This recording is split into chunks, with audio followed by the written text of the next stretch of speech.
কাউসারটা আমার রব হাদিয়া করে দিয়েছেন, তোহফা দিয়ে দিয়েছেন তিনার নবীকে, সেটা কন্ট্রোল করবেন কি?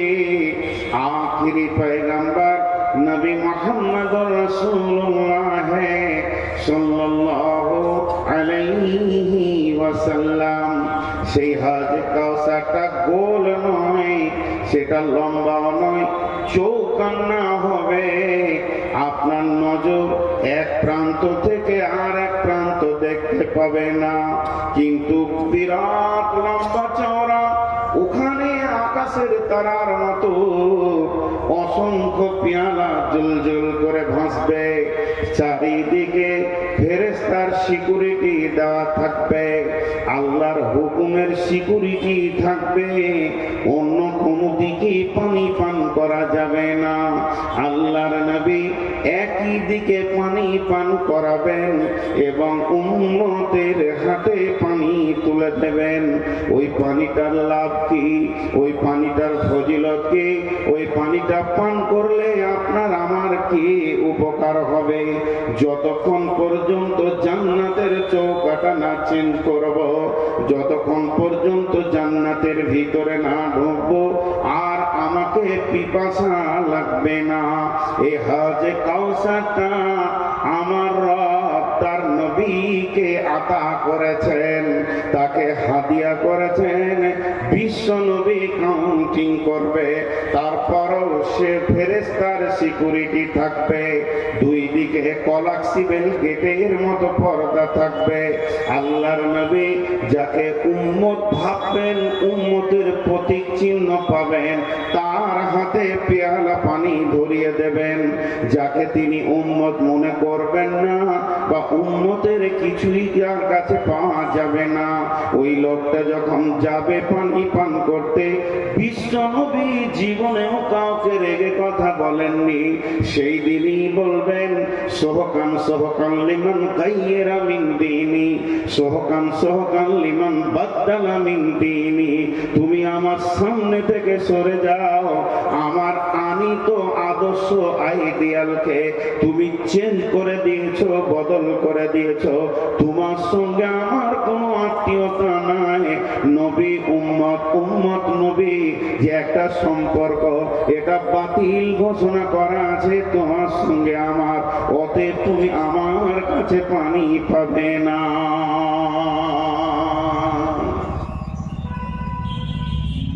এখন তো পাসপোর্ট মোবাইলে হচ্ছে, ঘরে বসে বসে ফর্ম ফিল আপ করে দেবেন। এক যুগে কলকাতায় যে ফর্ম ফিল আপ করতে হতো, সেই যুগে পাসপোর্ট করেছি। তো জানলাতে দাঁড়িয়ে আছি, একটা নামের ভুল হয়েছে, খালি হর্ষটা বেঁকা হয়েছে, একটার সাথে একটা মিলছে না। তো ভিতরে যে কোন ফেরেশতা আছে, ও বলছে করে এটা মেল হয়নি। তা আমি বলছি স্যার আর একটা ফিল আপ করি। তার আগে দুদিকে দুটো পুলিশ বলছে হট করে হয়ে গেছে। ও ভাবলে না যে লোকটা কত কষ্ট করে এসেছে বর্ধমান থেকে, আবার দ্বিতীয় সপ্তাহে গেল লাইন দিয়ে। তো ঠিক আল্লাহ রসুলের নারাজি সংবাদটা পাবে তো জাহান্নামের ফেরেশতার ছাপ্পা মারো, হট করে হয়ে গেছে। আল্লাহ বহু বেয়াদবি দুনিয়াতে করে নিয়েছো, আর বেয়াদবি তোমাকে করতে দিব না। জি, যারা রসুলের উম্মত, আমরা দাবিতে 16 আনা যে আমরা রসুলের উম্মত, কিন্তু যদি নবী মুহাম্মদ সাল্লাল্লাহু আলাইহি ওয়াসাল্লাম নামে একটা গেট তৈরি করা হয়, যেরকম এয়ারপোর্টে ইমিগ্রেশনের গেট আছে, আপনি ঢুকবেন তো ঠিক কিছু নাই, ঠিক ঠিক ঠিক ঠিক মাল আছে, ধরা পড়ে গেল। তো গেটটাকে তৈরি করেছে যে মালগুলো পাচার করা যাবে না, সেই মালের উপরে তাদের এমন ভাবে সাজানো আছে আপনি পার করতে পারবেন না। যদি ওই রকম হতো যেখানে একটা গেট আছে, যে উন্মত হবে পেরিয়ে যাবে, সাউন্ড হবে না, আর যে উন্মতের বাইরে টিক টিক করবে, তা আমরা একটাও করতে পারতাম না। কারণ আমাদের অবস্থা কি, মাথার চুল থেকে নিয়ে পা পর্যন্ত রসুল একটু নেই। পানি পান করছে বাম হাতে, সাউন্ড ডান হাতে পানি পান করে না, আর স্টাইল করে বাম হাতে খাচ্ছে। জি, খাওয়ার শেষে দোয়া, এটা আবার এই আধুনিক দোয়া। কোন জায়গায় রসুন নাই, না পেচ্ছাবে আছে, না পায়খানাতে আছে, না শোয়াতে আছে, না খাওয়াতে আছে। কথায় কথা মনে পড়ে যায়, 68 বছর বয়স, 8টা ছেলের বাপ, টাকা আছে, হজ করে এসে বাড়িতে ফিরেছে। হাজি সাহেব মানুষ, ফরজ গোসল জানে। এবার বলেন ওর জীবনের নামাজগুলো কবুল হয়েছে কিনা? মুফতি সাহেব বললেন 8টা ছেলের বাপ, যে কাজে ফরজ গোসল করতে হয় সে কাজ ওর দ্বারা হয়েছে। হজ করে আসার পর মসজিদে জিজ্ঞাসা করা হচ্ছে গোসলের ফরজ কি? বলতে জানি না। বলুন ওর জীবনের নামাজ আর বাইতুল্লাহ থেকে এসছে কি হালাতে, সেটা পাক হালাতে না না পাক হালাতে। আজকে আমরা রসুলের কাছে পানি পান করবো, হবে না। কিন্তু পানিটা বড় সান্ত্বনাদায়ক জিনিস। আমি একটা তফসির দেখছিলাম, কতটা সহি জানি না, বলছে বর্তমান যেটা জমজমের কূপ, এইটাই হাজে কাউসারে আল্লাহ পরিণত করবে। বর্তমানে যেটা জমজমের কূপ, এটা হাজে কাউসারে পরিণত হবে। নাম্বার 2, যারা পৃথিবীর বুকে রোজা রেখেছে, বিশ্ব নবী 6 মাস আগে রোজার প্রস্তুতি নিতেন, সাজো সৈন্য সাজো, আনন্দ করতেন রমজান আসবে। আমাদের কাছে আর মাত্র 3 থেকে 4 মাস রয়েছে রমজান। আমরা সকলে রোজা রাখবো ইনশাআল্লাহ। আগত রমজানকে সুস্বাগতম জানাচ্ছি। যারা রমজান মাসে রোজা রেখেছে তাদের সব থেকে কিয়ামতের মাঠে বড় উপহার স্বয়ং আমাদের রব আল্লাহ রোজাদারদের মুলাকাতে কিয়ামতের মাঠে আসবে।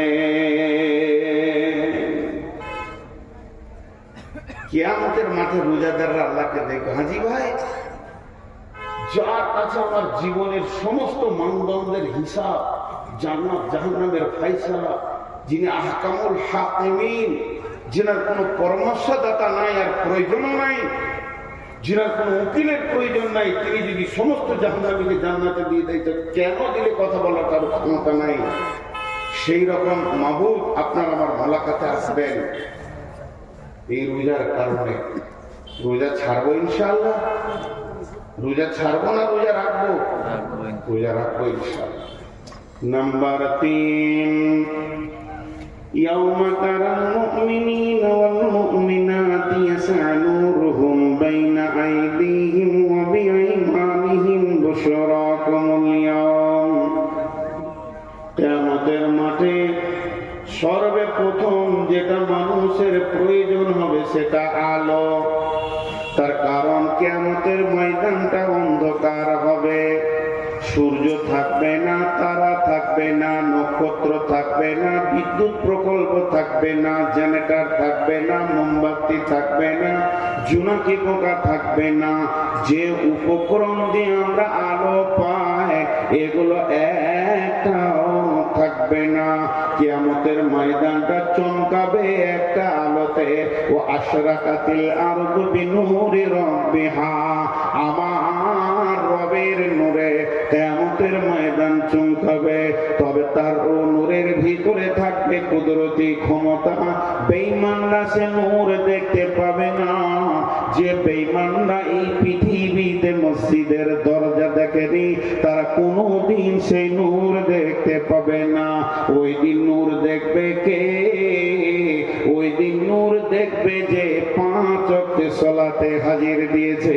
ইয়াউমা তারাল মুমিনিনা ওয়াল মুমিনাতি ইয়াসআ নূরুহুম বাইনা আইদিহিম ওয়া বিআইমানিহিম বুশরাকুমুল ইয়াওম। তিরমিজি যখন পড়ছিলাম তো একটা হাদিস পেয়েছিলাম যে এই হযরত আবু হুরায়রা উযু করছে, তেমনি করে পানি নেই, মানে এই পর্যন্ত টানছে। এই পর্যন্ত কোরআনে আছে ফাকসিলু উজুহাকুম ওয়া আইদিয়াকুম ইলাল মারাফিক, এই পর্যন্ত ও একটু বেশি করে টানছে। হযরত উমর রাগী মানুষ, দেখতে দেখতে, আর ই যত রাগী তত নরম, জীব যত নরম দাঁত তত শক্ত, থাকে পাশাপাশি। ঠিক আবু হুরায়রা আর হযরত উমর দুটি পাশাপাশি, মহব্বত খুব, কিন্তু খুব নরম। উমার দেখতে দেখতে বলছে, ওই তুই কতটা পানি টানছিস, যেই ওই পর্যন্ত, আর ও ধারে ধরেছে। বেশি বুঝিস তো কোরআন, তোকে বেশি বুঝতে হয়েছে। বলে কেন ছাড় ভাই? বলে ছাড়, তোকে ছাড়বো, রসুলের কাছে নিয়ে কে ছাড়বো? তো নবীজির কাছে নিয়ে গেছে, তা আবু হুরায়রা নরম মানুষ, খাবো, এই ছাড়ো। কি হলো? ইয়া রাসূলুল্লাহ, উজুতে হাত কতটা দেবো? এই কোনায় পর্যন্ত, মারাফি এই কোনায় পর্যন্ত। তখন বলছি কতটা টানছে দেখেন, এই পর্যন্ত।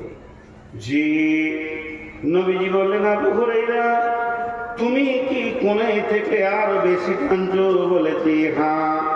পারমিশন দিল কে? তখন আবু হুরায়রা বলছেন, দয়ার রাসূল গো, আপনি বলেছেন উজু করার কারণে উজুর জায়গাগুলো কিয়ামতের ময়দানে নূরে ঝকমক করবে। আমি সেই জন্যে উজুর পানিটা একটু আগে বাড়িয়ে নিচ্ছি, আমার মুখটা যেন আরো বেশি হয়ে যায়। আল্লাহ নবী বললেন, উমার রে ছেড়ে দাও, ওর তো উজুর নিয়ত নয়, নূর বাড়ানোর নিয়ত। উজু তো হয়েই যাবে, তাহলে উজুর পানির ভিতরে রয়েছে গুণ। যে উম্মত উজু করলো না, যে গোলাম উজু করার মতো কাজ করলো না, সে মাবুদের নূর কিয়ামতের পাঠে পাবে না, অন্ধকারে থাকবে।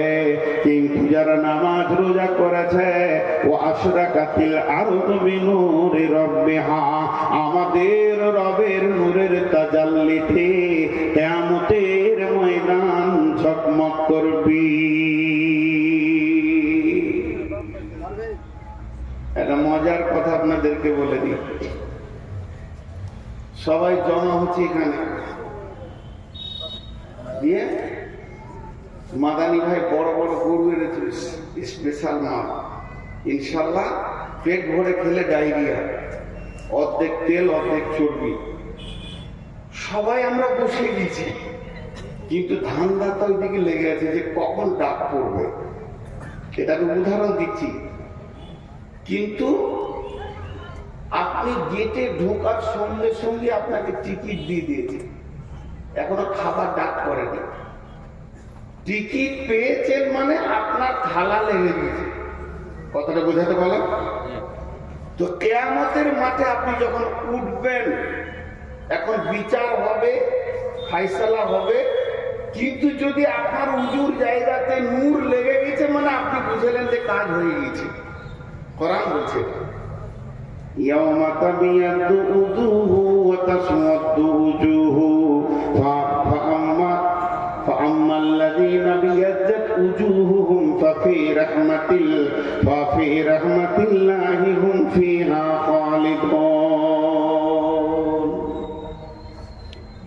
সেই কিয়ামতের দিনে কিছু চেহারাতে নূরে ঝকমক করবে, আর কিছু চেহারা কালো হবে।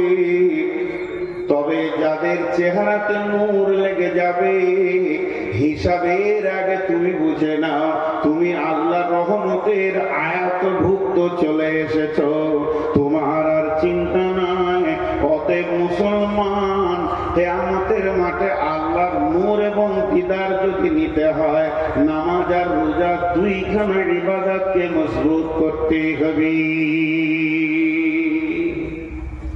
চারটা সান্ত্বনাদায়ক জিনিস বলেছে, তার মধ্যে তিনটে বলা হলো।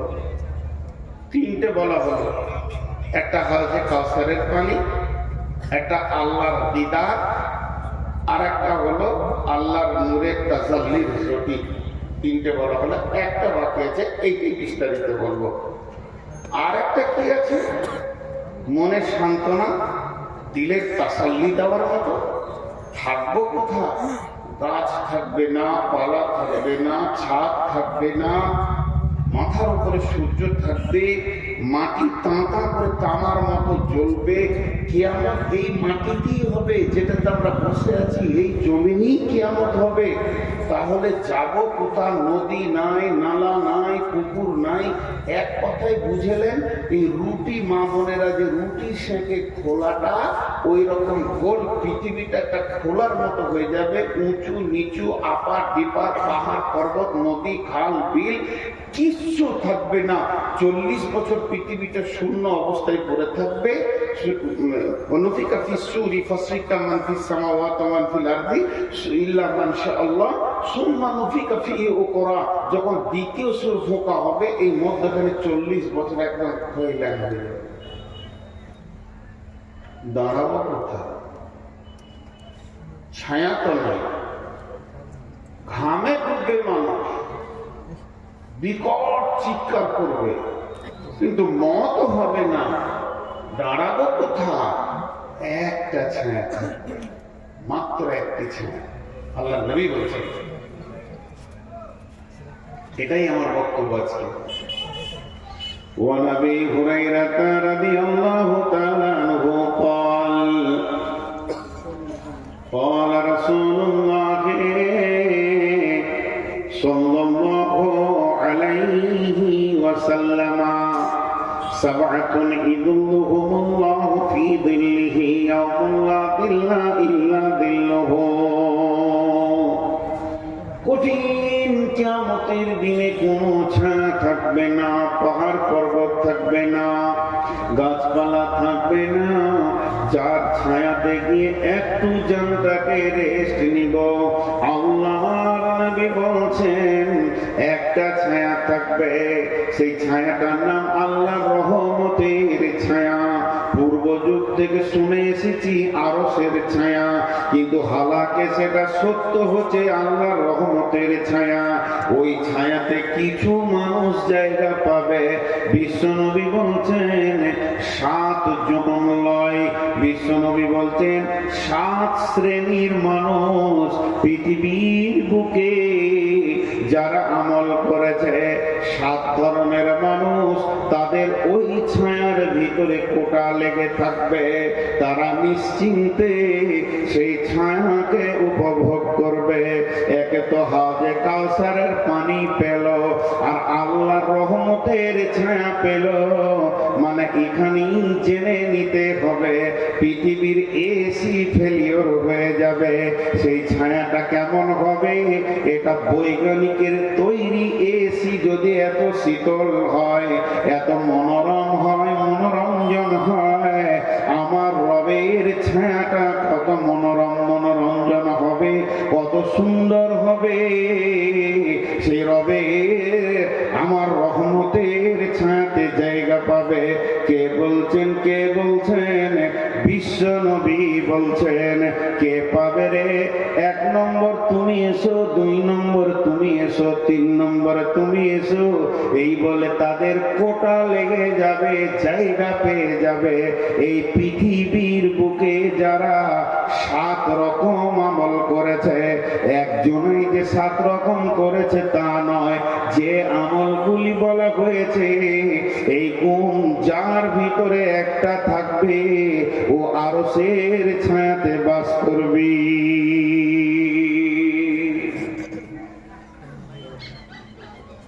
এরা উঠছে কেন?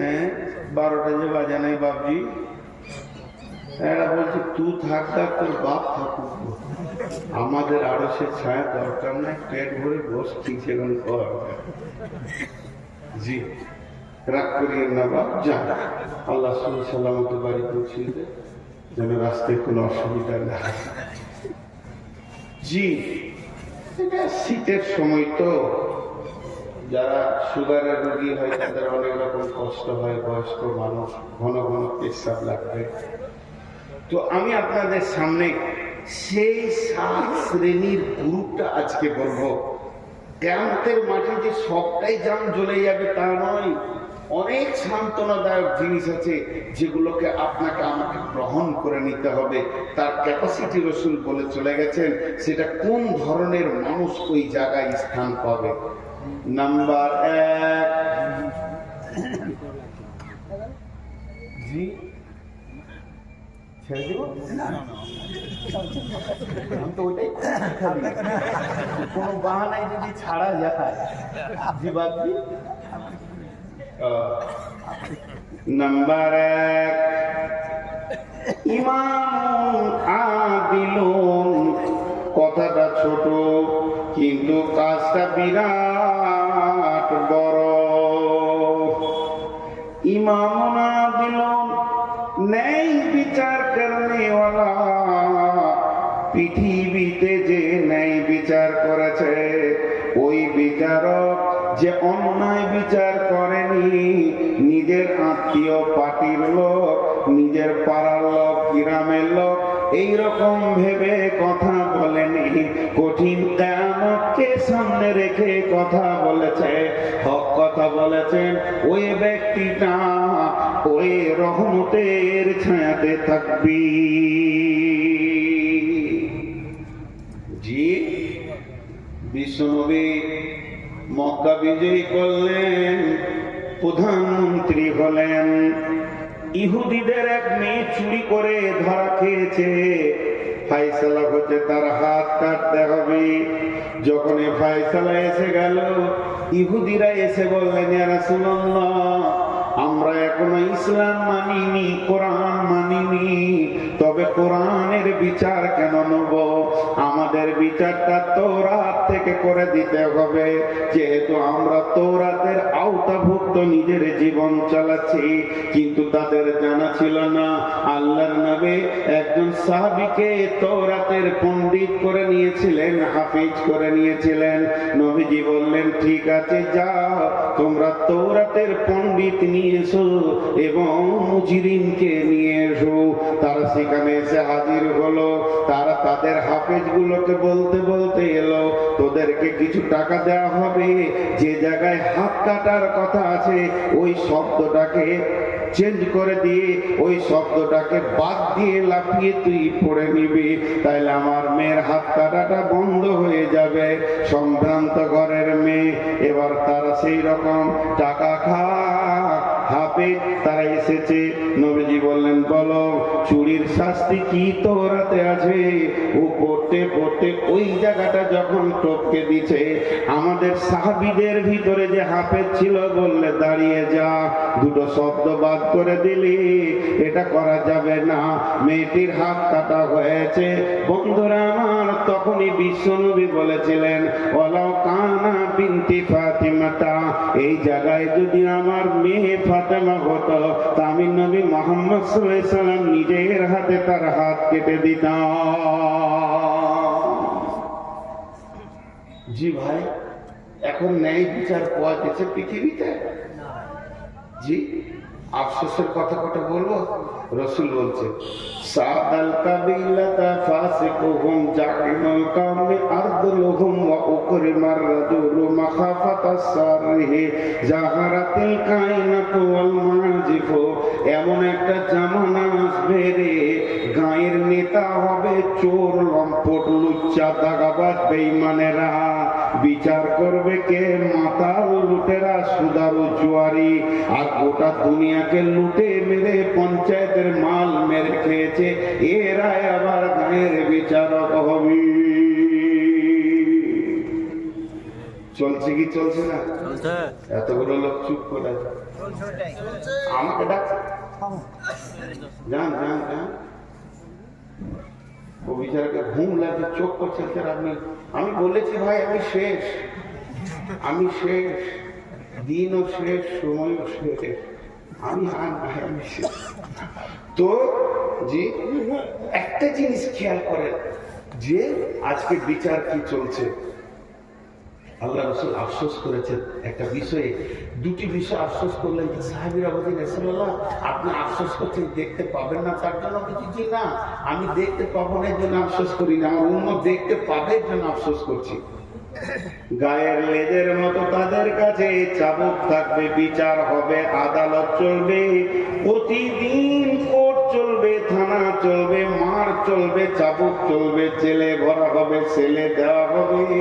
কিন্তু আফসোসের কথা এটাই, দোষী ব্যক্তি গায়ে হাওয়া দিয়ে ঘুরবে আর নির্দোষী জেলে বসে বসে মার খাবি।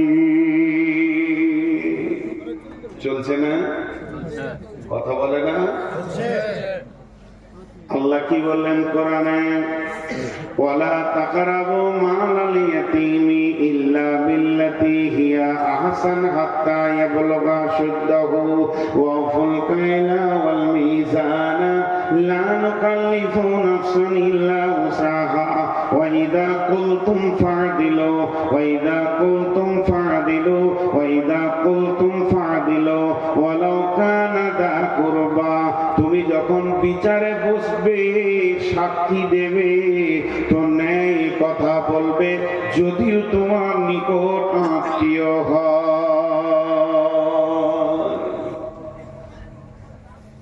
একটা ছেলে 4 চাকা গাড়িতে লাগিয়ে দিয়েছে মোটরসাইকেল। এখানে উদাহরণ দিচ্ছি আপনাদের বরজুমলা।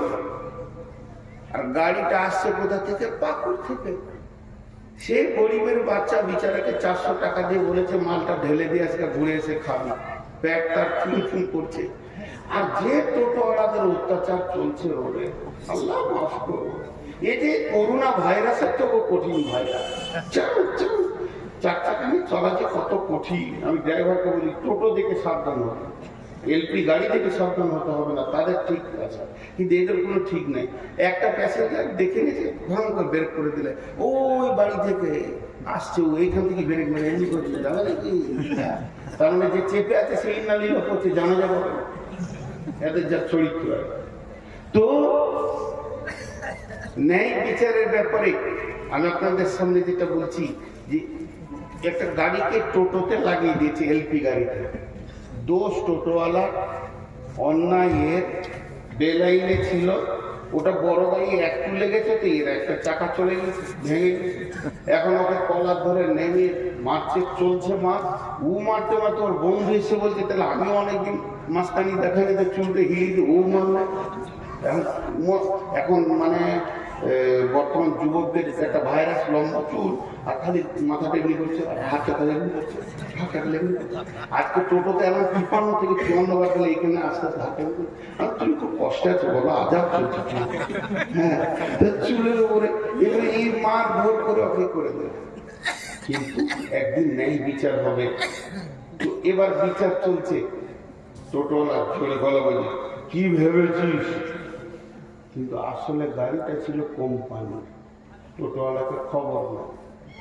যখন ওর ড্রাইভারের নাক দিয়ে রক্ত আর রক্ত ভিডিও কল করে দেখিয়েছে, কোম্পানির মাথা খরচ। ওদের ইন্স্যুরেন্স করা থাকে 23 লক্ষ, 40 লক্ষ, 5 কোটি, 15 কোটি, 16 কোটি।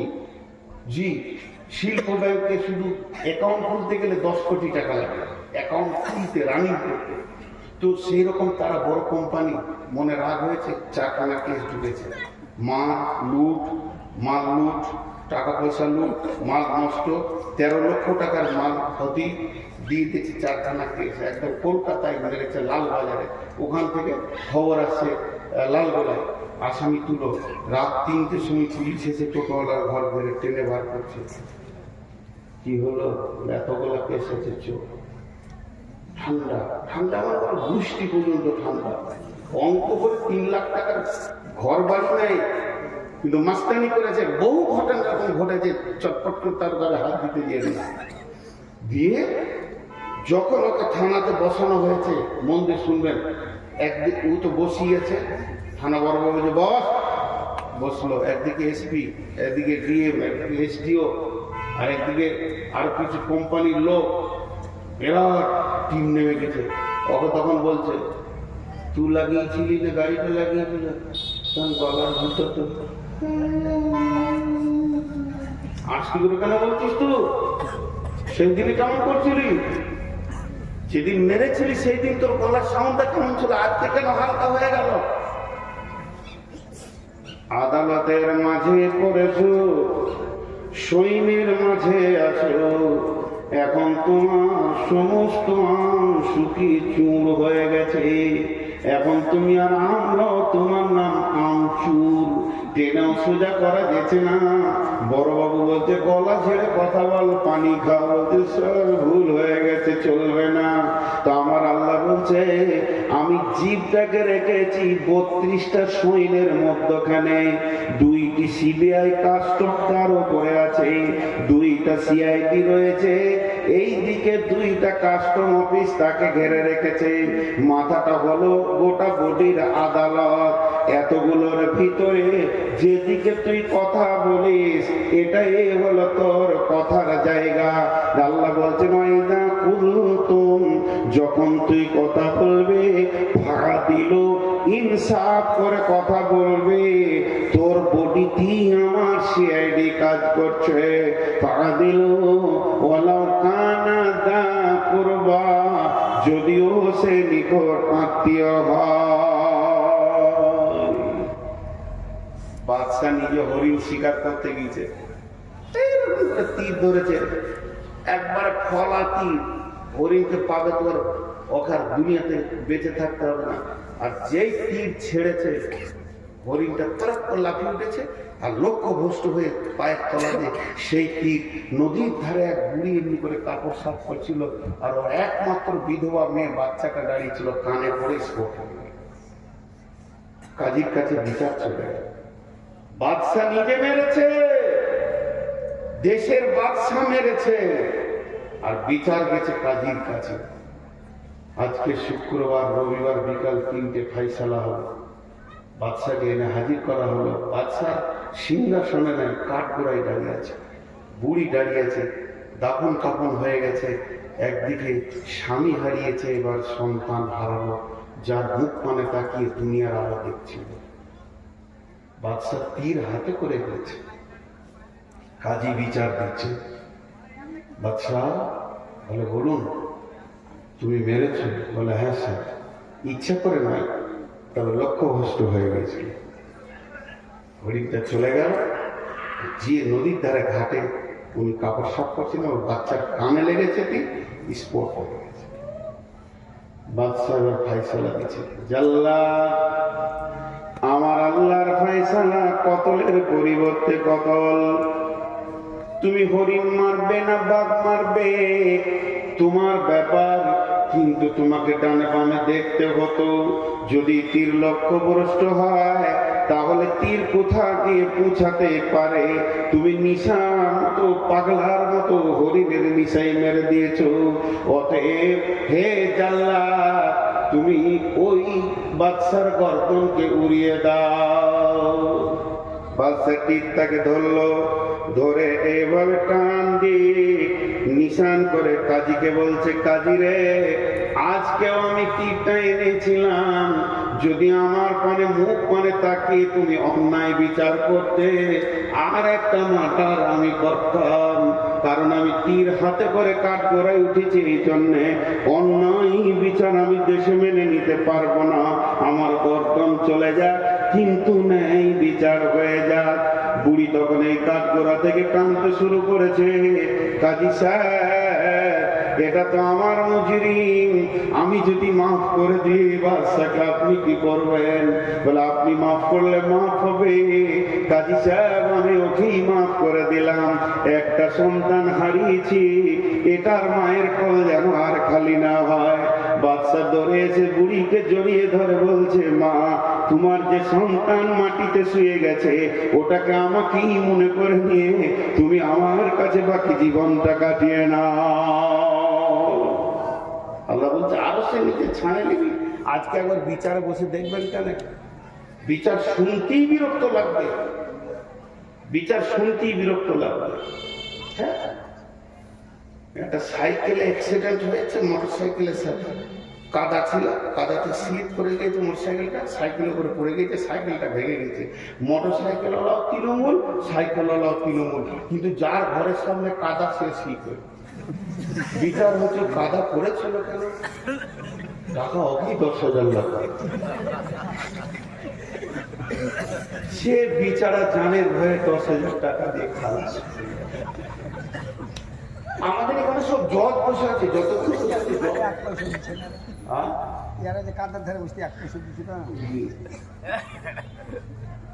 শুধু ন্যায় বিচার নিয়ে কথা বললে অনেক কথা চলে আসে। নাম্বার 2 নম্বর থেকে যা ওই আরশের ছায়াতে থাকবে, সেই 2 নম্বরটা হলো ওয়াশাবুন নাসা ফি ইবাদিল্লাহি তাআলা ওই যুবক ওই যুবতী যে যৌবন কালটা আল্লাহকে দিয়ে দিয়েছে, আল্লাহর প্রেমে ব্যয় করেছে, যুবতীকে যেখানে যৌবন ক্ষয় করতে বলেছে ওখানেই ক্ষয় করেছে, আর যুবকরাও ওই জায়গায় যৌবনকে কাটিয়েছে। যুবকের যৌবনে 2টি ডিউটি, আর যুবতীদের যৌবনে 1টা ডিউটি। যুবতীদের যৌবন, যুবকের যৌবনে পুরুষের যৌবন কাল 2টি কাজ করবে। একটা কাজ করবে কি, সে ইনকাম করবে, যেখানেই থাকবে হাজরে হালাল পয়সা নিয়ে সে জমা করবে। আল্লাহ বলেছেন ফাইদা কুদিয়াতিস সালাতু ফান্তাশিরু ফিল আরদি ওয়াবতাগু মিন ফাদলিল্লাহি ওয়াযকুরুল্লাহা কাসীরান লাআল্লাকুম তুফলিহুন। আমার মতো সুগারের রোগীটা মসজিদে বসে বসে বসে বসে আসর থেকে মাগরিব পর্যন্ত যদি সুবহানাল্লাহ আলহামদুলিল্লাহ বলে, যে নেকিটা পাবে, একটা যুবক যদি শুধু একটা মাল সেল করার জন্য বেরিয়ে যায়, সে যে ইনকামটা করবে, যদি ও রাস্তার ধারে বলে 4 আনা 4 আনা 5 টাকা 5 টাকা, মানে চিড়ে বাদাম বিক্রি করছে 5 টাকা 5 টাকা 5 টাকা 5 টাকা 5 টাকা, মুখ দিয়ে কুল হল ইন্না আতাই না নয়, 5 টাকা 5 টাকা 5 টাকা 5 টাকা, এই যে মুখ দিয়ে বলছে লিবেন ভাই আপনি খান, আপনার ছেলে মেয়ের জন্য নিয়ে যান, এই যে ওর মুখটা চলছে, আর আমি মসজিদে বসে বসে সুবহানাল্লাহ সুবহানাল্লাহ সুবহানাল্লাহ, আমার থেকে লাখো গুণে বেশি নেকি পাবে। তাসবিহ করাটা হলো সুন্নত নফল, কিন্তু হালাল উপার্জন করা হচ্ছে ফরজ, এটা কোরআনের হুকুম। ফরজ আইন। হে যুবক, তুমি যৌবন কালে ইনকাম করবে, আর কি করবে যৌবন কালে? ওয়াল হাফিদুনা লিহুদুদিল্লাহ, আল্লাহর কোরআনের হিফাজত করবে। যেখানেই শুনতে পাবে কোরআনের বিরুদ্ধে কাজ চলছে, জান দিব না হলে জান নিয়ে নিব। ইউকাতিলুনা ফি সাবিলিল্লাহি ফায়াকতুলুনা ওয়া ইকতালুনা, হয় কতল করব নাই কতল হয়ে যাব, আল্লাহর জমিনে বেঈমানি করতে দিব না। যুবক তুমি উঠে দাঁড়াও, 2টি তোমাদের কাজ। আর যুবতীরা কি করবে? কুল্লিল মুমিনাতি ইয়াগুযুদনা মিন আবসারিহিন্না ওয়া ইয়াহফাজনা ফুরুজাহুন্না, মেয়েদের যৌনাঙ্গ, মেয়েদের সরঙ্গাকে কেন্দ্র করে আমার রব কোরআনে বেশ কয়েকটা আয়াত নাযিল করেছেন। আম্মা জানা আয়েশাকে পাক করতে গিয়ে 11খানা আয়াত নাযিল করেছেন। হযরত মারিয়ামের পবিত্র ঘোষণা করতে গিয়ে বেশ কয়েকটা আয়াত নাযিল করেছেন। এবং আমার রব সারা পৃথিবীর যত মুমিন আছে, আল্লাহ ওয়ালি আছে, এদের যৌনাঙ্গকে এক জায়গায় করে বলেছে তোমরা এটাকে হেফাজত করো। এটা যে কত দামি জিনিস, আমার পৃথিবীতে যত নবী, যত মাওলানা, যত মুফতি, যত বক্তা, যত মাদানী, যত কারি, যত হাফেজ, যত শহীদ, যত নবী, যত আম্বিয়া এসেছে, ওটার ভিতর দিয়ে পৃথিবী দেখেছে। আল্লাহ বলেছেন সুম্মা সাবিলা ইয়াসসারা, তোমাদের মায়ের রাস্তা তোমাদের জন্য আসান করে দিয়েছি, এর জন্য পৃথিবীর আলো দেখেছো। হে আমার মায়ের দল, লুচ্চাদের পাল্লায় পড়ে তুমি এত দামি জিনিসটাকে নষ্ট করে দিও না। আল্লাহ তাবারাক ওয়া তাআলা বিশ্ব যুবতীর জন্য একটা বাটখারা রেখেছেন, হযরতে মারিয়াম, তাকে নবুয়তি টাইটেল দিয়েছেন আলাইহাস সালাম। সেই মারিয়ামের ব্যাপারে আল্লাহ বলছেন ও মারিয়াম বানাতা ইমরানা আল্লাতী আহসানাত ফারজাহা ফানাফাকনা ফীহি মির রূহিনা ওয়া সাদ্দাকাত বিকালিমাতি রাব্বিহা ওয়া কুতুবিহি ওয়া কানাত মিনাল কানিতিন। বিশ্ব যুবতীর দল রে, তোমরা মারিয়ামকে দেখে লক্ষ্য করে পা ফেলো, সে তার সরঙ্গা এবং গোটা বডিটার এমনই হিফাজত করেছিল।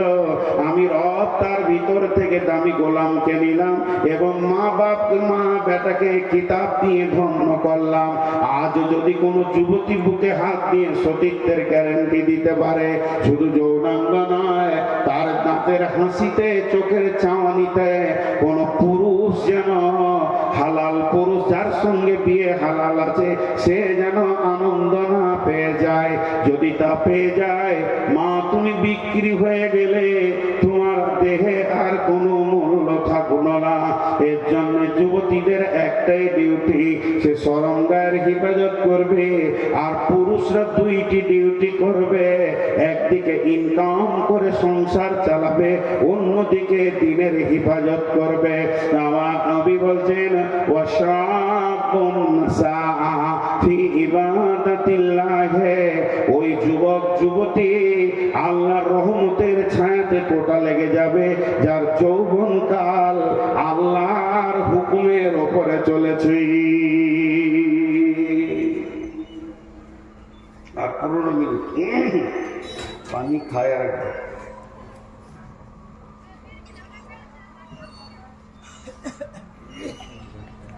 জি।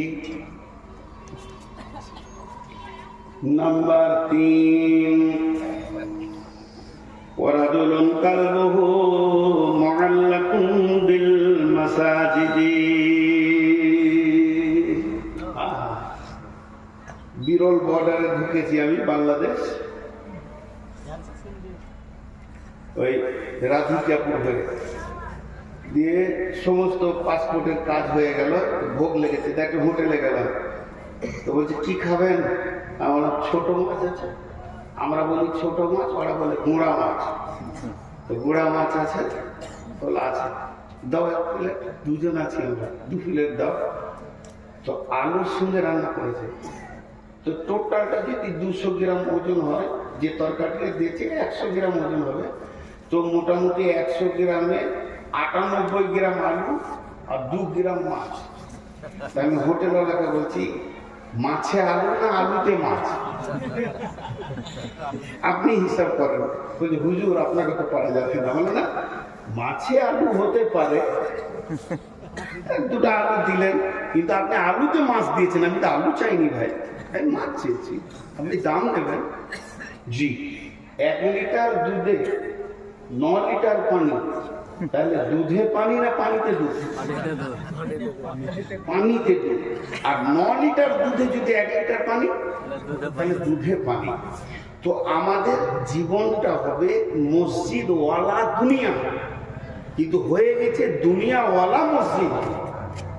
মসজিদে ঢুকছি আধা ঘন্টা, আধা ঘন্টার মধ্যে 30 মিনিট, 30 মিনিট, প্রতি মিনিটে 60টা সেকেন্ড আছে, 5 মিনিট আল্লাহকে মনে পড়ছে, বাকি 29 মিনিট 55 সেকেন্ড দুনিয়াতে মনটা পড়ে আছে। তাহলে মসজিদটা দুনিয়াওয়ালা মসজিদ হলো।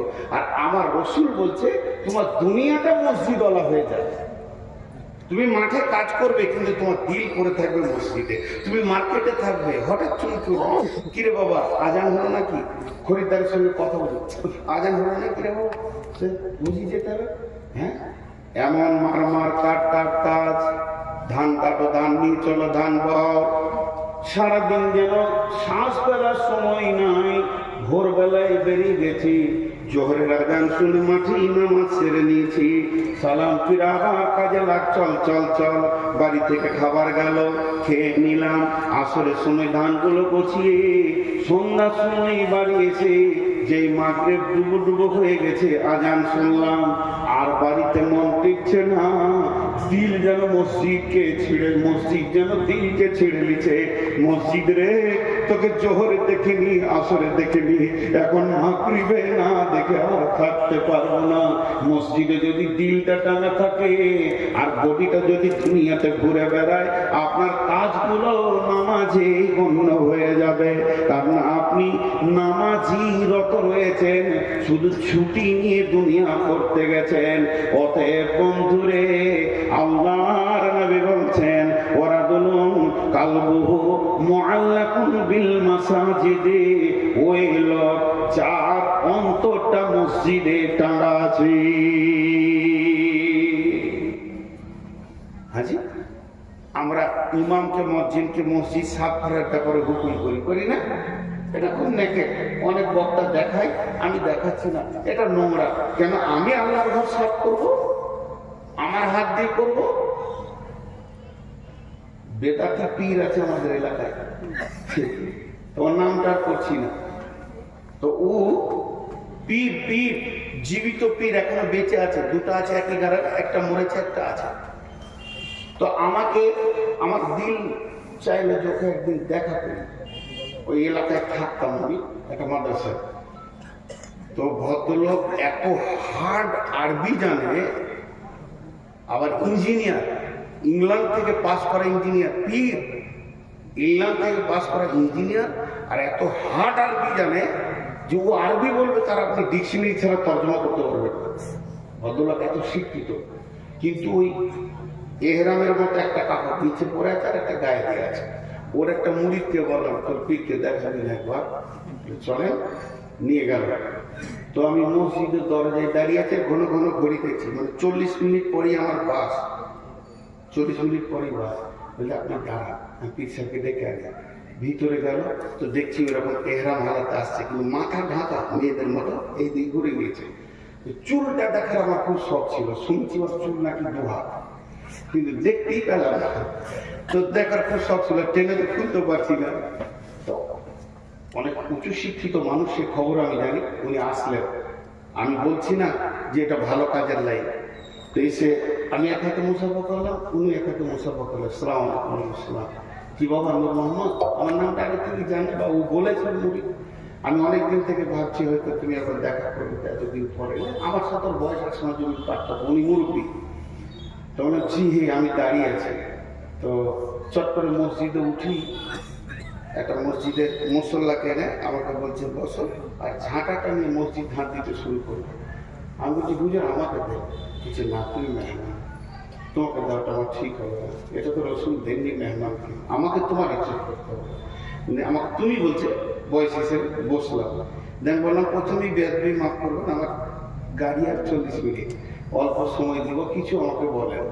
তো কথা শুরু করলো যে আজকের দিনে এখন তোমার সঙ্গে আমার দেখা হবে এবং অল্প সময় টাইম দেবে, আমার কিছু মনে করেন না, এটা ফয়সালা আসমান থেকে এসেছে, আল্লাহর ফয়সালা। তো মা বাবার সঙ্গে ভালো ব্যবহার করবে, প্রতিবেশীর সঙ্গে ভালো ব্যবহার করবে, আল্লাহ রসুলের সুন্নতের পাবন্দির উপরে জীবন কাটাবে, ফরজ হুকুম ছেড়ে দিবে না, আল্লাহ তোমাকে ঠিক কামিয়াবের জায়গায় পৌঁছাবে। এই কথা বলে তারপরে আমি চলে আসলাম। ওর সঙ্গে আর আমার দেখা নাই। তো ওর কাছ থেকে এই ইলমগুলো পেয়েছিলাম ওর মুরিদের কাছ থেকে, শরীয়ত, তরিকত, হাকিকাত, মারিফাত, তান্ত্রিক, তামাসিক, যান্ত্রিক, রাজস্বিক, এই রুটের লাইনে যে কথাগুলো ওখান থেকে উদ্ধার করেছিলাম অনেক। তো খুব নোংরা জায়গা আছে এখানটা, খুব নোংরা আছে, আপনারা শুনে ভালো মনে করলেন, খুব নোংরা আছে। কিন্তু আমি এই কথা বলতে বলতে এতদূর এলাম কেন, যে একটা আন্তর্জাতিক পাশ করা ইঞ্জিনিয়ার, পীর হোক আর না হোক, এটা তো পাস করে এসছে ইঞ্জিনিয়ার, মসজিদে উঠি প্রথমে ঝাঁটাটা হাতে করে ঝাঁপ দিতে লাগলো, কারণ ওর হৃদয়ে মসজিদের মহব্বত আছে। আর আমরা মসজিদে ঢুকে এবার জানলাতে লম্বা হয়ে ঝুলছে, সে ঝুলছে, ওটা সাফ করার কোনো নিয়তি নেই, অথচ এটা আল্লাহ। আর মা বোনেরা গোটা ঘরে যেটা ঝাঁটু দিয়ে জমা হবে মাল, ওটা নিয়ে এসে মসজিদের পাশে ঢেলে দেবে, মসজিদকে নোংরা করে রেখেছে। মসজিদ এত সুন্দর হয়ে থাকবে, আপনার একটা বাড়ি, আমার একটা বাড়ি, আপনার একটা বাড়ি, ইনার একটা বাড়ি, ওনার একটা বাড়ি, গোটা গ্রামে 300 জনের 300টা বাড়ি, আর 300 জনের একটা বাড়ি। তাহলে বলেন ওখানে ময়লা থাকে কি? 300 জন যদি নিয়ত করে আল্লাহর ঘরে ঝুল হতে দিব না, আল্লাহর ঘরের ভিতর কেন বাইরে তো দাগ লাগতে দিব না, একটু ময়লা লাগতে দিব না, আমি সুন্দর করে ছেড়ে দিব। আল্লাহর নবী বলছেন ওয়ারাজুলুন কালবুহু মুআল্লাকুন বিল মাসাজিদি ফিল মাসাজিদি, ওই লোক আরশের ছায়াতে থাকবে, রহমতের ছায়াতে থাকবে, যার হৃদয়ে মসজিদের মহব্বত আছে। শুনো শুনো ইয়া ইলাহি, শুনো আমার মোনাজাত। জি তুমি মসজিদেরই ঝাড়ু বারবার করো আমারে হাত। আজকে সকলে একটা নিয়ত করি, যখনই সময় পাবো মসজিদ পরিষ্কার করবো ইনশাআল্লাহ। আর আজ থেকে 5 ওয়াক্তের নামাজ ছাড়বো না ইনশাআল্লাহ। আর সামনে রোজাতে রোজা রাখবো ইনশাআল্লাহ। এটা তো মসজিদ এটাই চাইছে, মসজিদের দিলটা পড়ে আছে মানে আমাকে মসজিদের সলাত আদায় করতে হবে, মসজিদের জন্য আমার প্রাণ চলে যাবে। জি 3 নম্বর হলো, 4 নম্বর রাজুলানি তাহাব্বা ফিল্লাহি ইজতামা আলাইহি ওয়া তাফাররাকা আলাইহি। আমার নবী বলছেন তোমার আরশে কোটা লেগে গেছে, রহমতের ছায়াতে তোমার রিজার্ভেশন লেগে গেছে, হাহুতাশ করো না, পস্তাতে হবে না। যদি আল্লাহর জন্য ভালোবাসা করো আর আল্লাহর জন্য যদি ছাড়াছাড়ি করো তবে তুমি রহমতের ছায়াতে জায়গা পাবে। মুশরিক জান্নাতে যাবে, দেখছো ওরা উত্তর দেয় না। মুশরিক জান্নাতে যাবে, মাদানী সাহেব চুপ করে আছে, এরা বলছে না যাবে না। কে বলে যাবে না? শিরক একটা বিষয় করা যায়, মহব্বতকে ভাগাভাগি করা যায়। আমি আব্বাকে ভালোবাসি, মাকে ভালোবাসি, সন্তানকে ভালোবাসি, বিবিকে ভালোবাসি, আলেম ওলামাকে ভালোবাসি, আল্লাহকে আমি ভালোবাসি। ভালোবাসা এমন একটা ইবাদত, আল্লাহ কোরআনে বলেছেন, হে মুসলমান কুল ইন্নামা আনা কুল ইজা কুল ইন্নামা আনা বাশারুম মিসলুকুম ইউহা ইলাইয়া আন্নামা ইলাহুকুম ইলাহু ওয়াহিদ ফামান কানা ইয়ারজু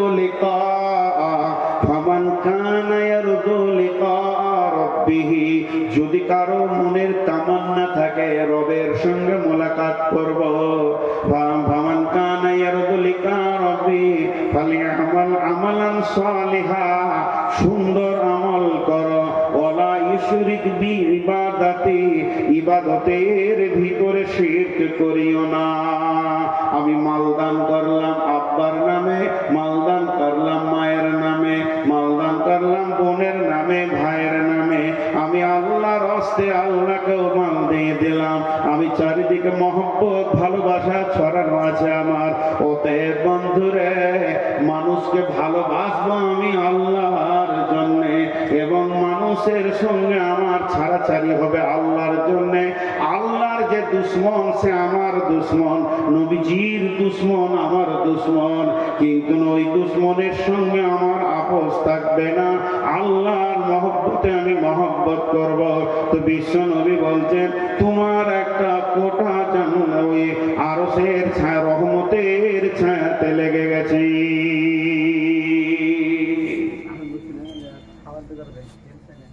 বর্তমানে যত ভালোবাসা হয় স্বার্থ লুকানো থাকে। কথাটা বুঝাতে পারলাম? স্বার্থ লুকানো থাকার কারণে ওটা প্রেম বলা যাবে না, ওটার নাম হবে ধান্দাবাজ। ওটার নাম কি? ধান্দাবাজ। ওর যখনই স্বার্থ ফুরিয়ে যাবে টুক করে কেটে যাবে। ভালো কাউকে বাঁচতে গেলে অন্তর থেকে ভালোবাসতে হবে, যে ভালোবাসার ভিতরে কোনো রকম কোন ছল চতুরি থাকবে না। তাহলে আর 3 মিনিট আছে, ঘুরি না না, হ্যাঁ কালেকশন আছে, আধা ঘন্টা কালেকশন আছে। কালেকশন করবেন আপনি? কে করবে? আপনি। সিজন পেরিয়ে গেল তো আলু তুলো। এখন আম গাছে একটা যদি আম বের করে দিতে পারেন তো আপনাকে 10 লাখ টাকা কালেকশন দেবো।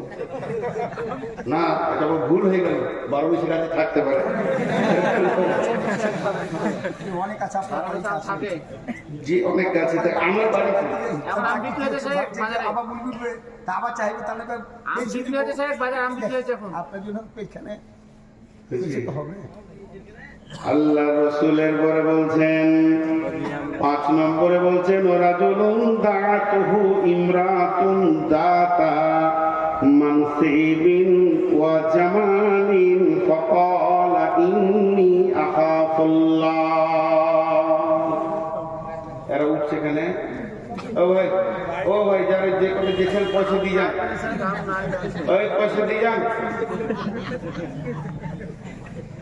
আল্লাহ আমাকে কেন মমতাজুল করলেন না? বড়ই দাম বেশি রয়েছে এখন মার্কেটে। দেখেন, আপনাদেরকে একটা খুব তাসাল্লি দেওয়ার বক্তব্য দিচ্ছি আজকে, যে কিয়ামতের মাঠে টেনশন নাই, এই জিনিসটা দিচ্ছি, সব টেনশন মুক্ত হয়ে যাবে।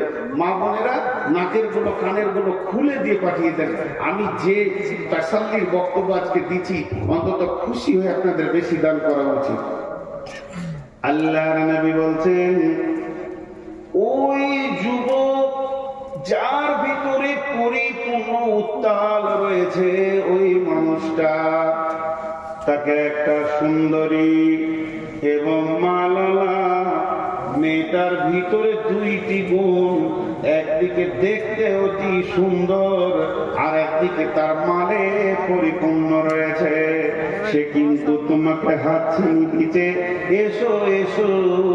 তখন যুবক ওকে উত্তর দিচ্ছে, যুবতী রে, তোমার কাছে সমস্ত মালের স্বাদ আমার জানা আছে, প্রয়োজন আছে, মধ্যখানে একটা প্রাচীর রয়েছে যেটাকে টপকাতে পারছি না। ইন্নী আখাফুল্লাহ, আমি আল্লাহকে ভয় করি। এর জন্য মুআয বিন জাবালকে আল্লাহর নবী 10টা ওসিয়ত করেছিলেন। ওয়ান মুআয বিন জাবাল রাদিয়াল্লাহু তাআলা আনহু قال اوصاني رسول الله صلى الله عليه وسلم بأسر كلمتين, যে 10টা ওসিয়ত করেছিলেন, শেষ কথাটা ছিল, মুআয রে, তোমাকে লাখ কথার এক কথা, কোটি কথার এক কথা বলছি, পৃথিবীর যে কোনো কোণে থাকো না কেন, ও আখিফুহুম ফিল্লাহ, আল্লাহর ভয়কে সঙ্গে করে রাখিও। তোমার সঙ্গে যদি আল্লাহর ভয় থাকে, পৃথিবীর কোনো গুনাহ তোমাকে স্পর্শ করবে না, তোমার কাছেও কোনো গুনাহ আসবে না। এবং আল্লাহর রাসূল তার সাথীকে বলেছিলেন, হিজরতের সাথী ছিলেন আবু বকর, লা তাহজান ইন্নাল্লাহা মা'ানা। আবু বকর রে, আমার তোমার সঙ্গে আল্লাহ রয়েছে। যদি কোনো যুবক বা যুবতী এটা মনে করে আমার সঙ্গে আল্লাহ আছে, ওর দ্বারা কোনো গুনাহ করা সম্ভব হবে না। তাই আমার নবী বলছে, হে যুবক, হে যুবতী, তুমি যদি নিজেকে লুচ্চামি থেকে বাঁচাতে পারো আল্লাহর ভয়ে, তাহলে আল্লাহর রহমতের ছায়াতে তোমার কোটা লেগে গেছে।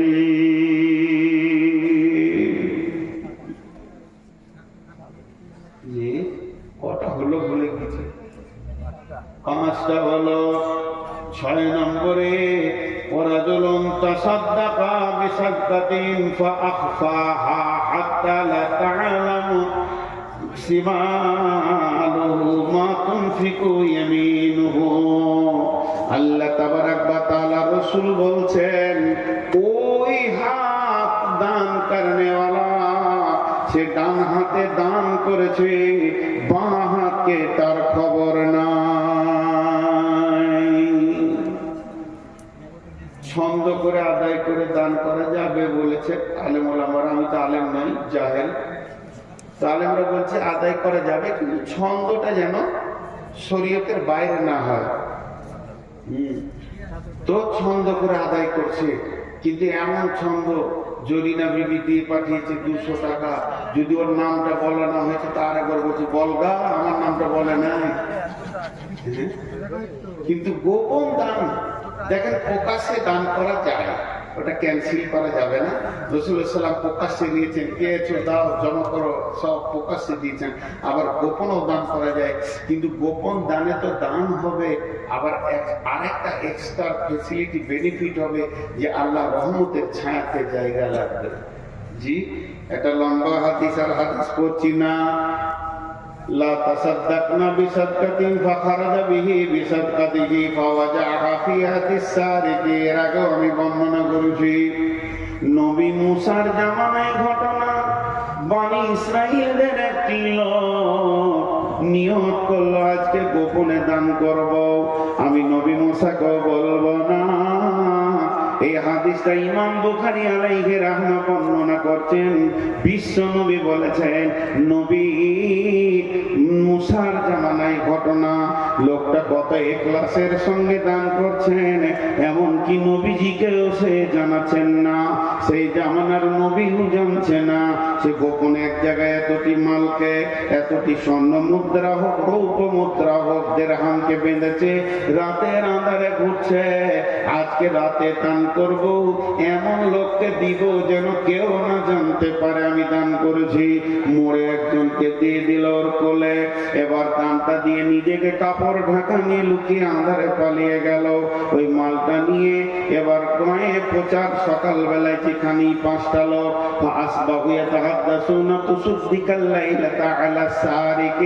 যেখানেই 5টা লোক সেখানেই আলোচনা হচ্ছে, ওরে কপাল শোন, আজকে রাতে কে গোপনে দান করেছে, করবি কর, এলাকার সেরা চোরকে করেছে। চোরের হাতে মাল পড়ে গেছে।